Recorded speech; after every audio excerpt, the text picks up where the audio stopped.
have a reason not to worship God. Randal Rauser seems to think that people should, but he can't quite articulate a rational reason why.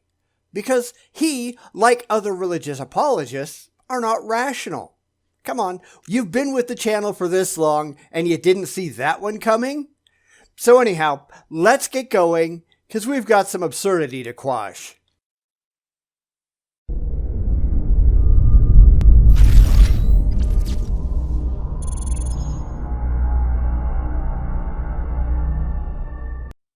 Not too long ago, a viewer asked me to take a look at the videos of Randal Rauser, and while I can't for the life of me find that comment again, you know who you are and I'd like to thank you.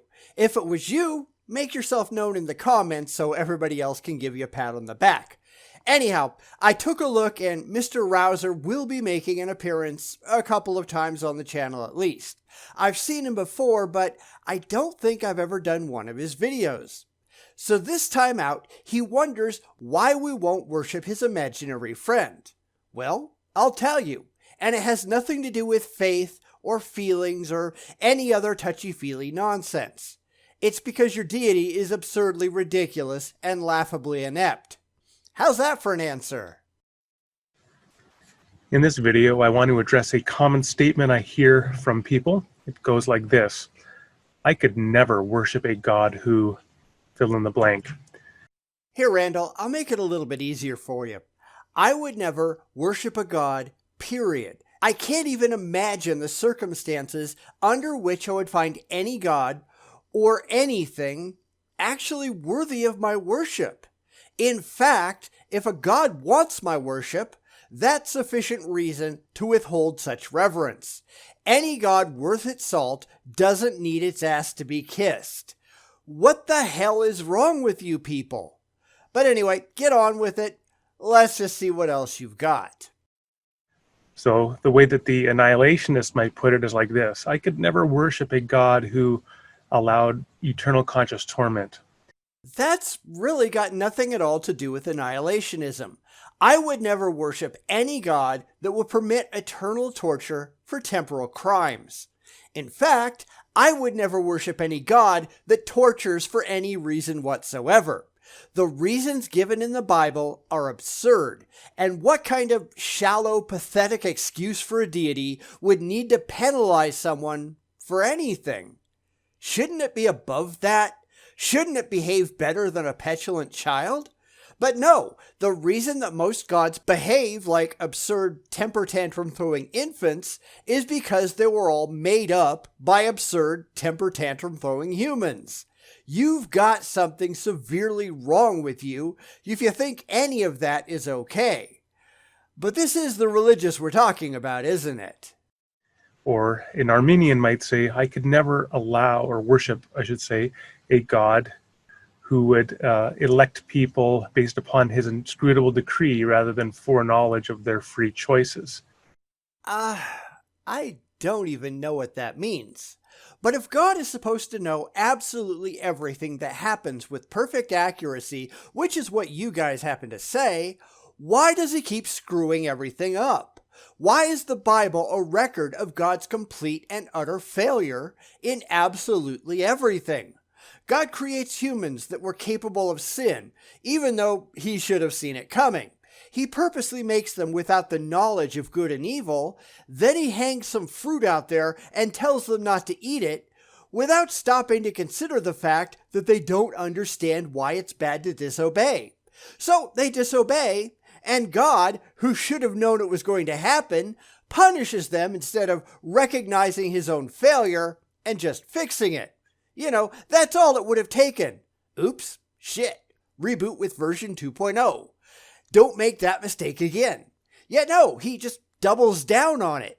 Then we get to the flood, you know, that thing that never actually happened, and he screws up some more. He mass murders everyone, and right after the flood, the humans that show up again, well, they're just doing it all over. When did God think he was going to fix this shit? Because he knew that everything he was doing would fail. He knows that every single action he takes is going to go tits up. Yet he does it anyhow and doesn't understand what's going wrong. What kind of a fucking stupid God is this? Send your kid to get nailed to a tree so that you can forgive all sins. Except, you could have just done it without the theatrics, and you didn't actually do it anyhow because people still have to keep begging your forgiveness. That's not forgiveness. That's bullshit. If you're going to forgive people for sinning, you eliminate the existence of sin. You stop holding people to standards you know full well that they can never meet. Hell, you built them that way in the first place. Why are you surprised? What the hell, God? Exactly how screwed up can you be? So in other words, the Arminian couldn't worship the God of Calvinism. Wait a minute. Are you saying that there are multiple gods? Because I thought you people believed there was only one. Ultimately, it doesn't matter what the Calvinists believe or what the Armenians believe. There is only one God that is however that God happens to be, and anyone who doesn't accept that God as it actually is, they're just wrong. But of course, none of this is demonstrable. You can't prove that your God is real in the first place, nor can you explain how you have objectively tested this God to see what it's actually like. It's 42,000 distinct sects of stupidity just screaming at each other that you've got it all right and everybody else has to be wrong. Like a bunch of children. Grow up. Or a person might say, I could never worship a God who commanded the occupation of Canaan and the eradication of the Canaanites, etc. When your God supposedly has the power to just fix the problem with magic, no, I wouldn't. But again, these are all gods that have been made up by humans, which is why they act just like humans. If you notice, none of the stories in the Bible, or any other holy book for that matter, look like anything more than the creations of man. If a god is just going to act like an overpowered person, then screw them. They're not getting my worship. And this is something I wanted to get out there right up front. It's funny how all religions seem to equate belief and worship, as though you can't do one without the other. I believe that Alpha Centauri exists. I believe that it's a trinary star system made up of Alpha Centauri A, Alpha Centauri B, and Proxima Centauri. But I don't worship any of that. Why would I? It makes absolutely no sense, and it would be absolutely absurd for me to bow down to the stars just because I believe they're there. They have done nothing at all to warrant my admiration. They have done nothing to earn my worship, and neither has your imaginary friend. Even if I believed that your God was real, and I don't, that doesn't mean that I should worship this made-up thing that you've stuffed your head with. Welcome to reality! And I certainly understand the intuition behind each one of those statements, and they are predicated upon a prior understanding of God as a being that is worthy of worship. Yeah. When do you think you're going to demonstrate that? Because that's the one thing that the religious never seem to be able to do. They can only say that God is worthy of worship. They can't show why, not show how they came to that conclusion. All they can do is say, God is powerful, so if you don't want to be squished like a bug, you'll bow down and grovel. But that's not worship. That's being a slave. And ultimately, that's all Christianity is. It's being a slave to an evil tyrant. Oh, but God loves you. Yeah, sorry, I don't see it. Nothing in the Bible says love at all. It's the endless errors of a laughably inept deity trying to get his way and failing miserably. That's not love. That's dumb. Why would you worship that? You could put it in terms of the Anselmian language, a God who is that being than which none greater can be conceived, or that being that exemplifies the maximal set of compossible great-making properties. None of which actually means that being, if it can be shown to actually exist and isn't just a bunch of words strung together in a book of mythology, is actually worthy of my worship. What has it done to earn my respect? And that's the one thing that the religious simply cannot ever put into words, because they aren't actually thinking about their worship. They're just groveling at this moral monster's feet in hopes of avoiding being smited. That is not a rational reason to worship this god. In fact, if you think about it, it's a pretty damn good reason to hate this god. But the religious are not rational people, are they?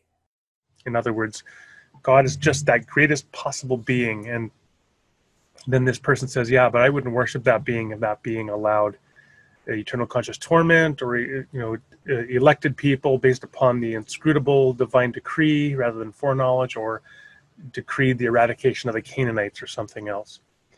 Yeah, but here's the thing. If it allows any of those things, then by definition, it is not the greatest possible whatever it is. Because you've just pointed out some pretty serious faults in the character of this moral monster that you follow, and you won't even acknowledge them because you're too busy being terrified of its supposed power and willingness to murder you for no good reason. You're only making our points for us. This deity of yours has not earned the right, even if we could show that it was real, which of course none of you can, to the respect and admiration of rational and intelligent people. It's not that hard. Figure it out.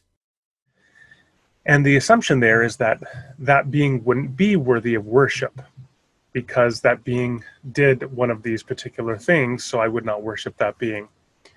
Well, that is possible, but there is another possibility that we have to keep in mind, and that possibility is that our intuitions about one of these particular issues, or our reasoning about that particular issue, whether it be eternal conscious torment or Calvinist understanding of election or the eradication of the Canaanites or some other issue, it could be that our reasoning about it or our moral intuitions that drive that concern are in fact flawed in some way or to some degree.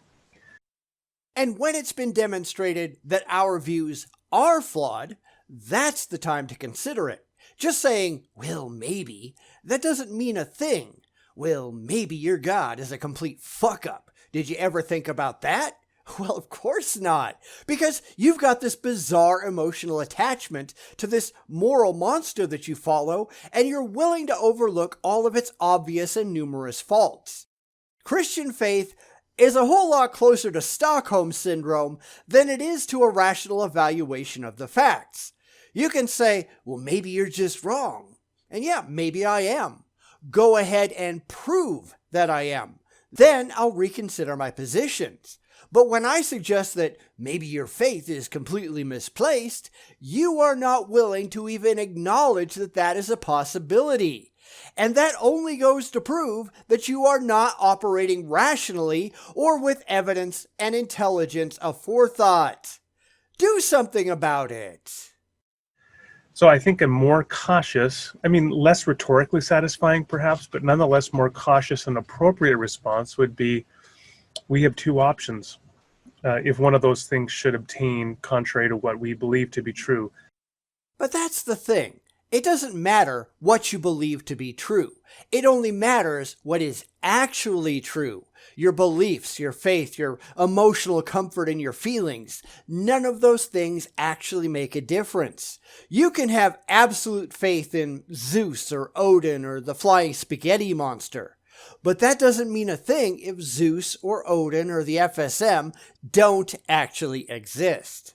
Faith doesn't get you anywhere unless the object of that faith is factually and demonstrably real. And your God isn't. Stop acting like a child with an imaginary friend and grow up already. Option one is that the being in question is not in fact God as conventionally defined and thus should not be worshipped. Option 1A. That being doesn't actually exist at all, and you're just being delusional. Because that's something you need to get out of the way before you can even have a discussion on the subject. But of course, that's nothing the religious are willing to address because they aren't concerned with reality, only their emotional comfort. In the absence of an intelligent answer to option 1A, nothing else matters. But you also notice his immediate leap from there is a God to worship that God, right? Those are not two concepts that necessarily go together. There could be a God out there somewhere, I'm willing to admit that, but that doesn't obligate me to prostrate myself before that God and beg its mercy. If that God was Cthulhu, I'm not going to do that. Even if a God did exist, in order for me to worship it, it would have to earn my respect and adoration. And the God of the Bible gets nowhere remotely close to that. Or option two, which is that we are fallible, we were wrong in our intuitions and our reasoning about one of these particular issues. And so, in fact, we should worship that being, but we should recognize that there was a fallible sense of reasoning that drove our objection to eternal conscious torment, Calvinism, or the eradication of the Canaanites. None of which rationally follows, because we keep coming back around to that central question. Why is this supposed God of yours worthy of my worship? What has it done to make it worthy of my respect? You can't even show that it's real, but now you want me to bow down to it? Why? Give me a credible reason. And of course, he won't be able to do that, and as such, I'm not going to worship his imaginary sky daddy. Those two things do not magically go together. They just don't. So I think those are the two options, in fact. It would be fundamentally irrational, and this is really the third option, but it's the irrational option.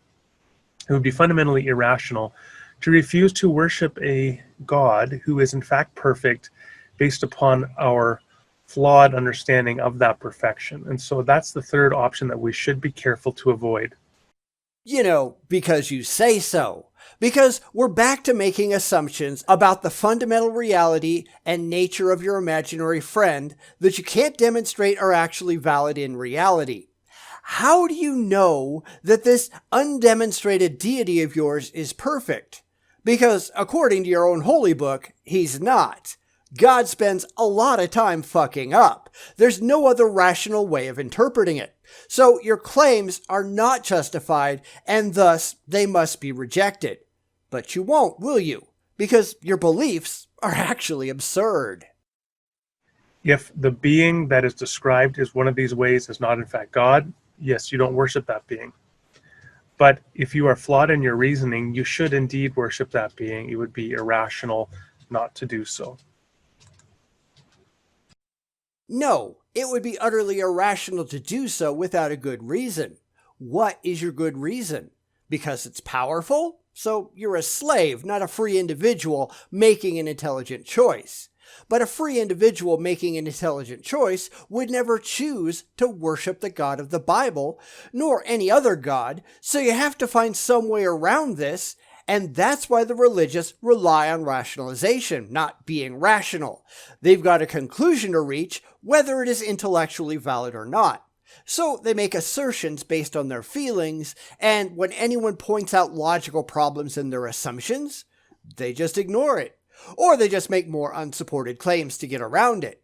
Or they get violent. Pick one. It always seems to be one of those. They never once say, hey, wait a minute, you're right, let me rethink this. Because they've never bothered to think about it in the first place.